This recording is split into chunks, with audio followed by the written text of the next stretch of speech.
Back when I was in high school, I remember that I was an introvert with little to no confidence. I had no friends, and other students made fun of me. They laughed at me for wearing glasses and bullied me for being a weirdo. I was nervous, sad, frustrated, and even wanted to shut them up forever, but I didn't. Instead, I decided to take revenge. One day, I was scrolling through YouTube where I found a video just like this that showed me the real world of dark psychology. I knew if I couldn't beat them, I would break them. I started applying those dark tactics, and within a week, everyone was scared of me. I was not the quietest kid in the class anymore. Students who used to bully me were now dependent on me. They needed my approval before doing anything. It was like running a cult, but I used this cult to protect other students who were introverted like me. That's why I will show you how you can apply this in real time using 4 battle-tested and easy tricks that even a 5th grader can apply. But beware, there's a very dark tactic in the end that can be lethal for someone. So, I will give you a disclaimer to use it very wisely, or the consequences can be disastrous. Here's the first trick.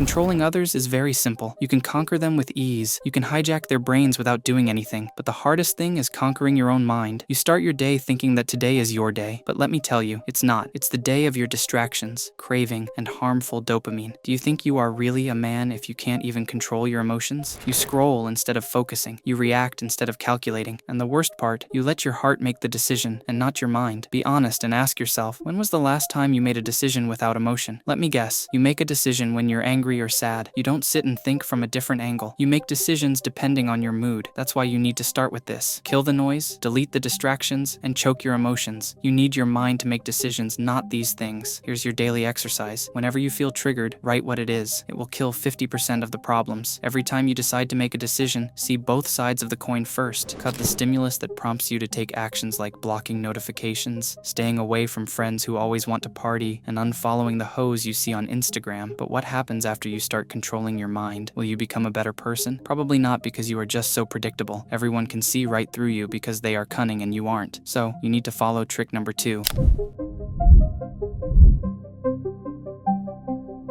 How many times have you followed the same pattern? Whenever someone bullied you, you didn't fight back. When someone infuriated you, you started yapping. Everyone knows what you will do next. You are just so readable. But there's one thing you should know. If you want to be dangerous, don't be strong, be unpredictable. Here's a scenario. Imagine you are in a steel cage with an 800-pound silverback gorilla. You will be wondering if you are dead, right? But here's the catch. You can see what the gorilla will do next. You can easily evade all of his attacks, and you can even counter those with your own punches. That's the lethal side effect of being predictable. The battle will be over before you even make a move. So, stop becoming predictable. If someone challenges you in public, ignore them. They will think you are scared, but the next day, you accept the challenge. They will think that you have learned some tricks, so they will reject the challenge, and you will stand victorious. If someone cracks a joke, laugh at first, but don't laugh at the next one. They will keep wondering all night if they said something wrong. But there's even a dark side to this. You can bait others by showing patterns. They will think that you are predictable, but that's what you want them to see, but you will already be 2 steps ahead. Here's your daily exercise. Start your day by doing something different from what you usually do. Reverse your response that others are expecting, like speaking when they want science from you, and remain calm when they are expecting anger. Lastly, delay your responses to insults, compliments, and attention. But being unpredictable won't scare others. There's one thing that everyone is scared of: silence. I still remember the time in high school when my teachers told me to answer the questions on the board. I paused of 3 seconds, and everyone started laughing at me. The question was too difficult for everyone, but not for me. After counting to 3, I gave my answer, and there was pin-drop silence in the class. Nobody was laughing now. Everyone was shocked, and I was the one smiling. That's when I realized that the saying, "words are powerful," is just crap. They reveal too much and kill the mystery part. Believe me, silence is way deadlier than words. People are scared of silence. They can't face it, so they try to fill the voids in their conversation with yapping. They think, if I speak faster, everyone will think I'm intelligent. That's where they are completely wrong. That's why they end up oversharing. But if you start using silence, others will try to break the ice by speaking themselves. Meanwhile, you will observe them with eagle eyes. They will think you are weird. Let them think, because when you use calculated silence, you are the one controlling the frame. This is the easiest way to hijack someone's psychology without them even knowing. But you apply this in 3 easy steps. Step 1 is to follow the 3-second rule. Answer, question, or reply after taking a 3-second pause. Step 2 is the minimal reply exercise. Reply with minimal words like yes, no, maybe, and don't over-explain. The last step is a cliffhanger technique. When saying something, stop without any cause. Let others assume what you were going to say, and they will wait eagerly for your response. But now here comes the deadliest part. I highly recommend that you use this method with caution, because it can do very harmful things to others, so only use it when you need it. This final step is gaslighting.